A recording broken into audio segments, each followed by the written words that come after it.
Alam ko karamihan sa inyo mga boss ay na-experience yung late response ng inyong mga Facebook application. Yung bang pag nag-scroll up ka ay delay yung pag-scroll up niya, o kaya kapag nag-play ka ng video ay delay din yung pag-play ng video sa inyong mga Facebook application.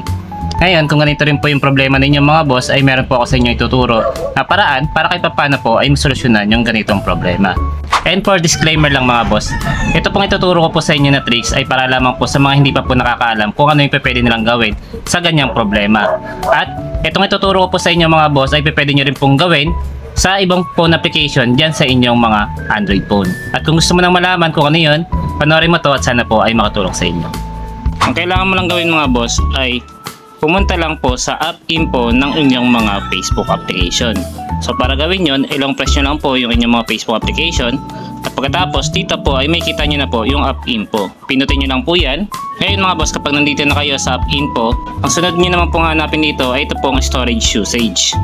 At dito mga boss, sa storage usage, kailangan nyo lang pong i-clear itong mga cache.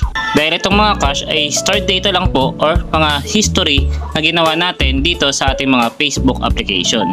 So pinutin nyo lang po yan, clear nyo lang po. At ang gaganda dito mga boss, ay magkakaroon pa ng play storage yung inyong mga Android phone. Kung nakatulong sa iyo ang video na ito, ay huwag mo naman po sanang kalimutan na i-share din at para rin makatulong sa iba.